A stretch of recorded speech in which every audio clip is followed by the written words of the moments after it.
بسم اللہ الرحمن الرحیم۔ دروس البلاغہ کا الباب الاول فی الخبر والانشاء ہے، سبق نمبر 10 میں خوش آمدید۔ آج کے سبق میں ہم حروف استفہام میں سے حل، ما، من، متا اور ایانہ کے بارے میں پڑھیں گے۔ عبارت دیکھ لیں۔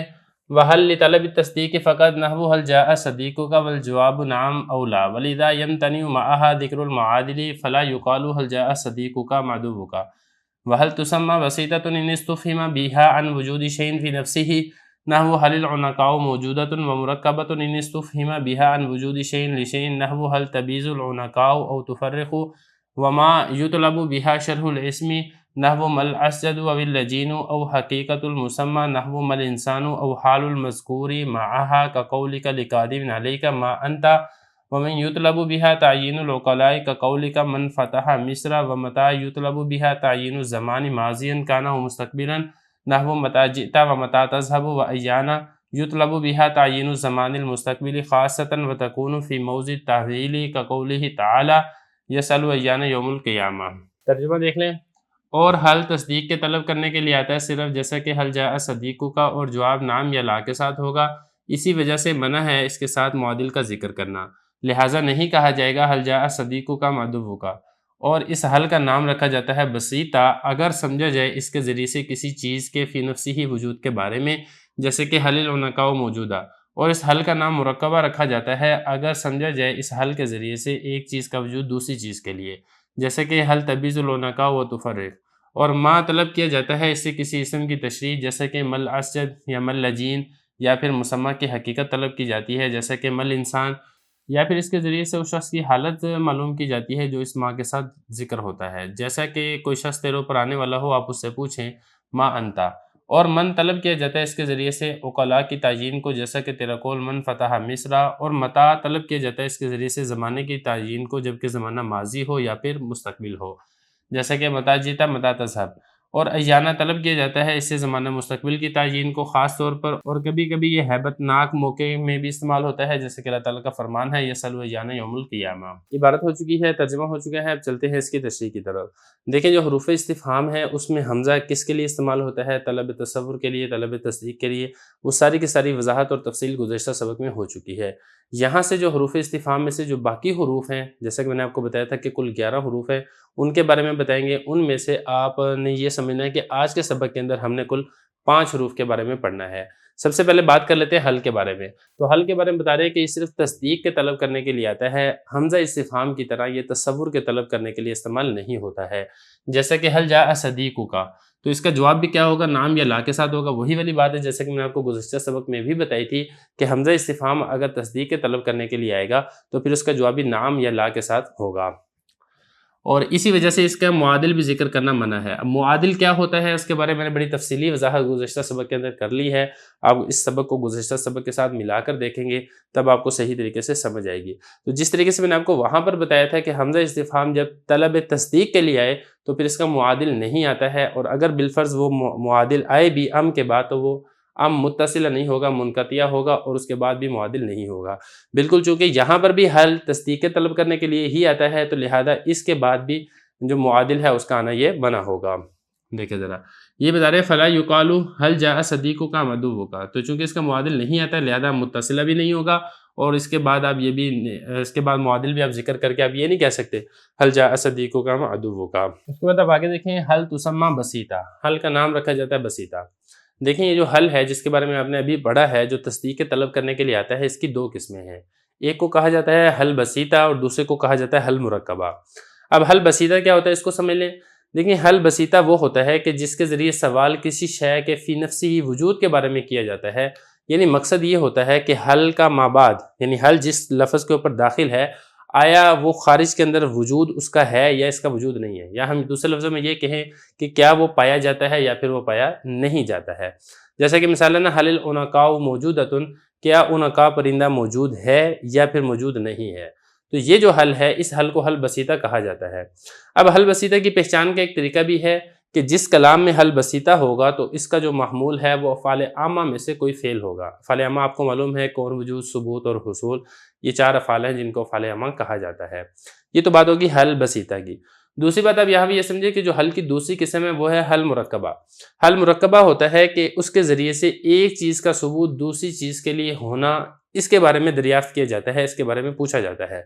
جیسا کہ اس کی مثال ہے حل تبیض العنقاء او تفرخ، کیا یہ جو عنقاء پرندہ ہے یہ انڈے دیتی ہے یا پھر یہ بچے دیتی ہے۔ اب یہاں پہ دیکھیں یہ جو حل کے ذریعے سے سوال ہے، حل کے جو مدخول ہے عنقاء، سائل کو اس کے وجود یا عدم وجود کا تو علم ہے، لیکن ایک خاص صفت کے بارے میں سائل پوچھنا چاہ رہا ہے کہ یہ جو اسی مثال میں اگر آپ غور کریں گے کہ سائل کو عنقاء پرندے کا تو علم ہے، لیکن اس کی ایک خاص صفت کو جاننا چاہ رہا ہے کہ حل یہ جو عنقاء پرندہ ہے یہ انڈے دیتی ہے یا پھر یہ بچے دیتی ہے۔ تو یہ جو حل ہے اس کے یعنی ایک چیز کا ثبوت دوسری چیز کے لیے، اس کے بارے میں سوال ہو، اس قسم کے حل کو حل مرکبہ کہا جاتا ہے۔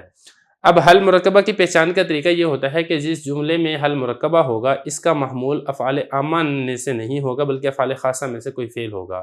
عقل ہے، شرب ہے، قیام ہے، قعود ہے، نوم وغیرہ، یہ جو مخصوص افعال ہیں ان میں سے کوئی نہ کوئی فعل ہوگا۔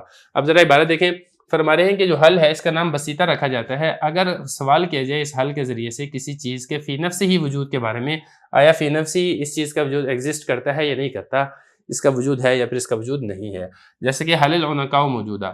اور حل کی دوسری قسم مرکبہ ہے اگر سوال کیا جائے اس میں ایک چیز کا وجود دوسری چیز کے لیے، جیسے کہ حل تبیض العنقاء و تفرخ۔ یہ تو ہوگی بات حل کی۔ اب اس کے بعد آگے بتا رہے ہیں ما کی۔ دیکھیں حروف استفہام میں سے جو اگلا حرف ہے وہ ہے ما۔ یہ جو ما ہے اس ما کے بارے میں آپ سمجھیں کہ ما کی دو قسمیں ہیں، ایک ہے ما شارحہ، دوسرا ہے ما حقیقیہ۔ اب ما شارحہ کسے کہتے ہیں؟ دیکھیں ما شارحہ وہ ہوتا ہے کہ جس کے ذریعے سے کسی اسم کی شرح طلب کی جائے، یعنی اس کے ذریعے سے کلمہ کے لغوی مفہوم یا اصطلاحی مفہوم کی جو اجمالی تشریح ہے اس کو طلب کیا جاتا ہے۔ لہذا ما کا جواب وہ دیا جائے گا جو مطلوبہ چیز سے زیادہ مشہور ہو۔ مثال کے طور پہ اگر کوئی پوچھتا ہے مل اسجد او اللجین، اسجد کیا ہے، لجین کیا ہے، تو اس کا جواب کیا ہے، وہ مشہور لفظ سے دیا جائے گا کہ اسجد الاسجد هو الذهب، کہ اسجد سونے کو کہتے ہیں، اور لجین هو الفضہ، اور لجین یہ چاندی کو کہا جاتا ہے۔ تو یہ ما کی پہلی قسم ہے جس کو ما شارحہ کہا جاتا ہے۔ دوسری قسم آپ سمجھیں کہ ما حقیقیہ۔ دیکھیں ما حقیقیہ اس کو کہتے ہیں کہ اس کے ذریعے سے مسمہ کی ماہیت اور حقیقت معلوم کی جاتی ہے، تو جواب میں جو اس کی ذاتی چیزیں ہیں اس کو لایا جائے گا، یعنی جنس، نوع اور فصل کو، اس کے ذریعے سے اس کا جواب دیا جائے گا۔ مثال کے طور پہ سائل آپ سے پوچھتا ہے مل انسان، یعنی انسان کی حقیقت و ماہیت کیا ہے، تو پھر آپ اس کے جواب میں کیا دیں گے، حیوان الناطق، ان کے انسان حیوان ناطق ہے۔ اور کبھی کبھی ایسا بھی ہوتا ہے کہ ما کے ذریعے سے مسمہ کی حقیقت و ماہیت کے علاوہ اس کی کوئی خاص صفت اور کوئی خاص حالت اس کو بھی معلوم کیا جاتا ہے۔ مثال کے طور پہ ایک نامعلوم شخص ہے، وہ آیا ہے آپ کے پاس، اب آپ اس سے پوچھتے ہیں ما انتا، تو اب آپ اس سے حقیقت کے بارے میں نہیں پوچھتے کہ بھی تمہاری حقیقت کیا ہے، حیوان ناطق ہے یا حیوان ضاحک ہے، کیا ہے، کیونکہ آپ کو معلوم ہے کہ وہ انسان ہی آ رہا ہے، لیکن آپ اس کے بارے میں اس کی ایک حالت معلوم کرنا چاہ رہے ہیں کہ آپ عالم ہیں یا پھر آپ جاہل ہیں یا پھر آپ شہر کے رہنے والے ہیں، دیہات کے رہنے والے ہیں، وغیرہ وغیرہ۔ تو یہاں پر خاص صفت کو معلوم کرنا یہ مقصود ہے، حقیقت و ماہیت کو معلوم کرنا یہ مقصد نہیں ہے، کیونکہ حقیقت و ماہیت تو وہ تو سائل پوچھنے والے کو پہلے سے ہی علم ہے۔ لہذا جب ایسے سوال کیا جائے گا کسی خاص صفت کے بارے میں تو اس کا جواب بھی تعین صفت کے ساتھ ہی دیا جائے گا، اور مثال کے طور پہ وہ اپنے بارے میں وضاحت کرے گا کہ میں عالم ہوں یا پھر میں علامہ ہوں یا میں فاضل ہوں وغیرہ ذالک۔ دیکھیں ذرا یہ بتا رہے ہیں کہ جو ما ہے اس کے ذریعے سے کسی اسم کی تشریح طلب کی جاتی ہے اجمالی طور پر، یہ میں آپ کو بتا چکا ہوں، یعنی ایک غیر معروف اسم ہوتا ہے تو اس کی معروف اسم کے ذریعے سے اس کی وضاحت کر دی جاتی ہے، جیسے کہ مل اسجد او اللجین، یہ تو ہو گیا ما کی پہلی قسم جس کو میں نے آپ کو بتایا تھا کہ ما شارحہ کہا جاتا ہے۔ ما کی جو دوسری قسم ہے اس میں مسمہ کی حقیقت و ماہیت معلوم کی جاتی ہے، جیسے کہ مل انسان، یا پھر حقیقت اور ماہیت تو معلوم ہوتی ہے لیکن اس کی کوئی خاص صفت، کوئی خاص حالت، اس کے بارے میں سوال کیا جاتا ہے، یعنی اس حال کے بارے میں، اس حالت کے بارے میں پوچھا جاتا ہے جو ما کے بعد جو لفظ ذکر کیا جاتا ہے اس کی کون سی حالت اور کون سی خاصیت اور صفت ہے، جیسا کہ آپ کا قول آپ کے پاس آنے والے کے لیے ما انتا، یہ تو ہو گیا ما کی بات۔ اب اس کے بعد آگے بتا رہے ہیں من۔ دیکھیں حروف استفہام میں سے جو چوتھا حرف ہے وہ ہے من۔ من کے ذریعے اکثر طور پر ذوی العقول کی تعیین بطور اشخاص کے کی جاتی ہے، یہ طلب کی جاتی ہے، جیسا کہ اگر سوال ہونا من فتح مصر، مصر کس نے فتح کیا، تو اس کا جواب معین شخص کے ساتھ دیا جائے گا اور یہ کہا جائے گا عمرو بن العاص، کہ حضرت عمر بن عاص رضی اللہ عنہ نے مصر کو فتح کیا ہے۔ اور کبھی من کے ذریعے سے جنس کی تعیین یہ مقصود ہوتی ہے، جیسا کہ مثال کے طور پہ اگر سوال کیا جائے نا من جبرائیل، کہ جبرائیل کیا ہیں، تو اب یہاں پہ جنس کے ذریعے سے تعیین یہ مطلوب ہے کہ جبرائیل انسان ہیں، جن ہیں، فرشتہ ہیں، کون سی جنس ہیں، تو جواب دیا جائے گا ہوا ملکن، یعنی تعین جنس کے ساتھ۔ اب عبارت دیکھ لیں، فرما رہے ہیں کہ من اس سے طلب کی جاتی ہے عقلاء کی تعین، جیسا کہ آپ کا قول ہے من فتح مصر۔ 4 حرف ہو گئے، اس کے بعد آگے دیکھیں 5واں حرف ہے متا۔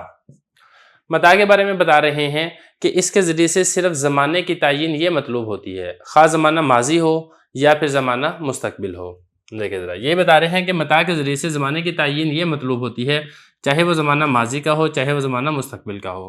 جیسا کہ متا جیتا، یہ ماضی کے ذریعے سے تعین مطلوب ہے، متا تذہب یہ مستقبل کے ذریعے سے تعین مطلوب ہے کہ آپ کب جائیں گے۔ اس کے بعد اگلا حرف دیکھیں، 6 نمبر پر ہے ایانا۔ حروف استفہام میں سے 6واں حرف ہے، اس کے ذریعے سے صرف مستقبل کے وقت کی تعین یہ مطلوب ہوتی ہے، اور ایانا کے ذریعے سے جب بھی آپ سوال کریں گے کسی ہیبت ناک اور عظیم الشان موقع کے اوپر یہ سوال کیا جائے گا۔ جیسا کہ اس کی مثال ہے، قرآن مجید کے اندر آتا ہے یسألوا ایان یوم القیامہ، یہ لوگ قیامت کے دن کے بارے میں سوال کرتے ہیں۔ تو قیامت کا دن جیسا کہ آپ کو معلوم ہے ہیبت ناک اور ہولناک دن ہے، اس کے بارے میں سوال کیا جا رہا ہے، اور یہ سوال بھی مستقبل کے بارے میں ہو رہا ہے۔ یہی بتا رہے ہیں کہ ایانا اس کے ذریعے سے زمانہ مستقبل کی تعین کو طلب کیا جاتا ہے خاص طور پر، یعنی اس میں نہ تو زمانہ ماضی ہوتا ہے نہ ہی اس میں زمانہ حال ہوتا ہے، اور یہ جو استعمال ہوتا ہے ایانا، یہ تحویل ہولناکی کے موقع کے اوپر استعمال ہوتا ہے، جیسے کہ اللہ تعالیٰ کا فرمان ہے یسألوا ایان یوم القیامہ۔ تو یہاں تک یہ حروف ہو چکے ہیں، باقی جو حروف ہیں وہ انشاءاللہ اس سے اگلے سبق کے اندر پڑھیں گے۔